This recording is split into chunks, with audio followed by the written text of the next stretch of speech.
Told you even 10 years ago that you could be indicted by the federal government and go to prison for 10 years for making fun of Hillary Clinton on social media, you would not have believed it. It's a free country. We have free speech. But it turns out not only is that possible, it has likely become much more common because the actual war is over information. One of its first casualties is a man called Doug Mackey, who during the 2016 election made fun of Hillary Clinton on Twitter, and then a few years later found himself the subject of a federal raid, an indictment, and then a conviction. It's a shocking story. It's hard to believe it's happening in this country, but it is. And to prove it, Doug Mackey joins us now. Doug, thanks so much for coming on. Thank you, Tucker. So I've never even seen you in person before. You have not, I don't think, spoken about this publicly, or at least very often, since it happened. So give us just a quick background on who you are. I read, I think, in BuzzFeed that you were a dangerous white nationalist militant. Are you? No, not at all. You don't seem it. Where are you from? I grew up in Vermont. In Vermont? Yes. Not a hotbed of white nationalist militancy. And where'd you go to college? What were you doing during the 2016 election, et cetera? I graduated from Middlebury College, which is also in Vermont. Yep. And then I moved to New York. I lived there about 6 years. That's where I was at the time of the election, the 2016 election. What were you doing? So I had just left my job, but I was previously an economic researcher. Huh. So first, like a Wall Street firm or something like that? Something like that, corporate America. Yes. So what were you doing during the 2016 election? So I was posting a lot of stuff on Twitter under a pseudonym about the election. What kind of stuff?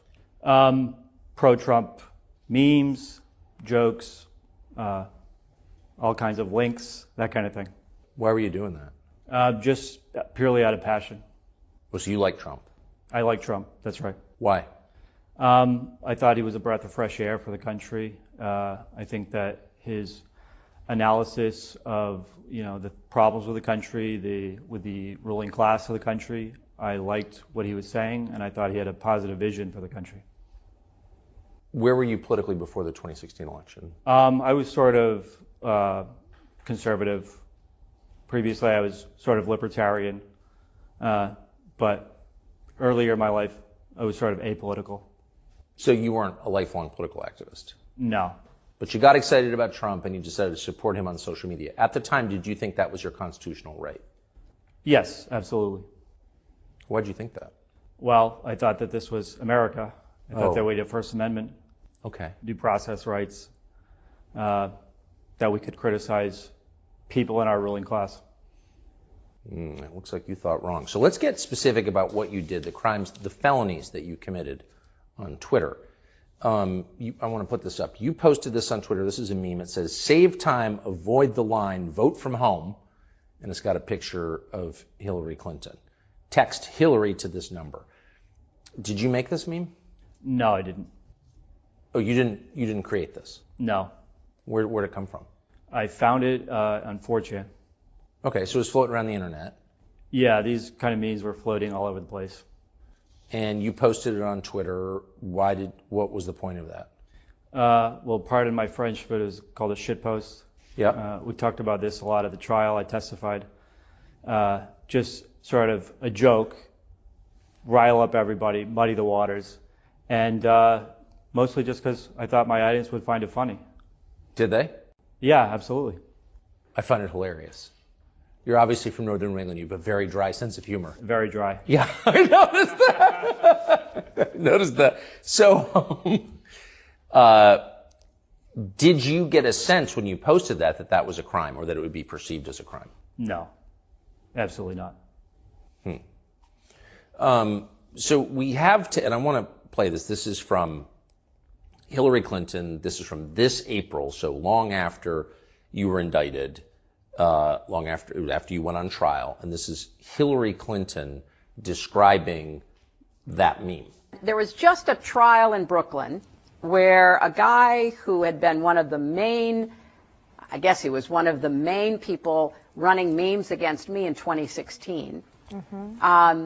He went from what you could consider free speech. I mean, both Nancy and I have pretty thick skins. People say all kinds of things about us. But he went from that to running a very deliberate effort to mislead people about where and how to vote. Yeah. So it went from speech to action meant to subvert the election, because thousands of people who they targeted through their algorithms, I can text my vote for Hillary Clinton. So Hillary Clinton, I want to deconstruct that in some greater detail in a minute, but Hillary Clinton apparently took that very seriously. You were using, quote, algorithms to subvert the election with that meme. I don't even really know what she means by that. I don't know how, I guess you post something and it gets taken up into algorithms. I'm not exactly sure. I was surprised that she said that. Did you have personal algorithms that you used? No. Okay. No. It's just copy, paste, and click a button. Yeah.